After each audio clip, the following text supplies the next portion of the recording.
আসসালামু আলাইকুম, welcome to my page. চলে আসলাম একটা বন্যার ভিডিও নিয়ে। তো আমার শ্বশুর এলাকা লাঙ্গলকোট হেসাকাল গ্রাম, কুমিল্লা জেলায়। ওখানে তাদের রাস্তাঘাট ডুবে গেছে।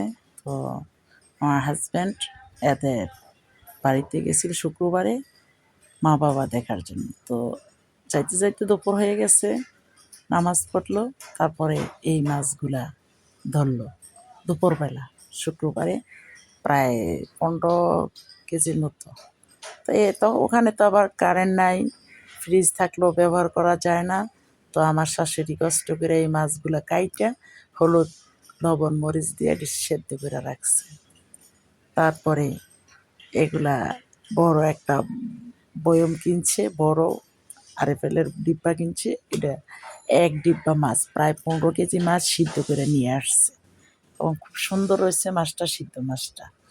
আর রাত্রে যে মাছটা ধরছে, মানে সে মাছ ধরা খুব শখ এবং পছন্দ করে। তো আমার হাজব্যান্ড রাত্রে মাছ ধরতে আবার গেছে, ওখানে গিয়ে রাত্রেও 15 থেকে 20 কেজি মাছ আবার ধরছে। তো রাত্রে যে মাছটা ধরছে 3টা পর্যন্ত, এই মাছটা এভাবেই রাখছে। এটা সকালে আস্থা ভোরবেলা নিয়ে মাছটি নিয়ে এসে পড়ছে। তো ওখানে তো রাখা যায় না, মাছ নিয়েও থাকা যায় না। মাছ নিয়ে আসবে সব, মাছটি নিয়ে তারপরে ঢাকায় নিয়ে আসছে। তো এই মাছটা যেটা আকোটা আনছে, এই মাছটা আমার করতে প্রায় কাইটা প্রসেস করে রাখতে অনেক সময় লাগছে। আর যেটা কাইটা হলুদ মরিচ লবণ দিয়ে চালটা আনছে, ওইটা খুব সুন্দর হয়েছিল। টুকরাগুলো ভাজে ভাজে আমি আর 10টা 15টা 20টা করে রেখে রেখে আমি ফ্রিজে সুন্দর করে এই মাছটা প্যাকেট করে করে করে করে রেখে দিছি। পরে হয়তো নামায় নামায় সুন্দর করে ভাজা ভাজা রান্না করা যাবে। তো জাল দেওয়া মাছ আমরা একটা খাই না, কিন্তু তারপরে জাল দেওয়া মাছ কিন্তু ভাজলে অনেক সুন্দর হয়, মচমচে হয়। এই যে জাল দেওয়া মাছটা আমি প্যাকেট করে নিচ্ছি, আমার পুরো ফ্রিজের এক রেক আমার এই জাল দেওয়া মাছটা হয়েছে 15-20 কেজি মাছ। আর যেটা কাঁচা মাছ ছিল সেটা আমি পরে কাইটা আমি এটারে সুন্দর করে প্রসেস করে ধুইয়া প্যাকেট করে তারপরে ওই মাছটি আমি ফ্রিজে আরও 2-3টা রেখে রাখছি। আমি প্রায় 3 রেখে আমি এই মাছগুলো রাখছি। মাছ অনেক মাছ, প্রায়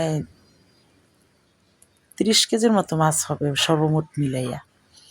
তো দেখা গেছে যে সিদ্ধ করেও মাছটা আনছে, যেটা ওই মাছটাও কত সুন্দর রয়েছে। যেহেতু কারেন্ট ছিল না, দিনের মাছটা থাকবে না, নষ্ট হয়ে যাবে, এই জন্য আমার শাশুড়ি এই কষ্ট করে কাইটা তারপরে এটা খুব সুন্দর করে প্রসেস করে দিয়ে দিছে। তো বন্যার মাছ কার কিসমত কোথায় আছে বলা যায় না। তো এই বন্যার মাছও আমরা দেখা গেছে যে লাঙ্গলকোটের মাছ আমরা খেয়েছি আজকে, এবং খুব সুন্দরভাবে মাছটি আনছে এবং প্রসেসভাবে মাছগুলো রাখা হয়েছে। আর যে কাঁচাটা আমি কাইটে আবার এটি প্যাকেট করছি, কইরা আমি এটি ফ্রিজে সুন্দর করে রাখছি। আর এই যে যেটা হলুদ দেওয়া যায়, এটা জাল দইনা মাছ 1 রেক 2 রেক হয়েছে, আর কাঁচা মাছটা হয়েছে 1 রেক। প্রায় ফ্রিজের মধ্যে 3 রেখে মাছটা আমি প্রসেস করে রাখছি। যদি ভালো লাগে মতামত জানাবেন এবং ভালো থাকবেন, সুস্থ থাকবেন। আল্লাহ হাফেজ।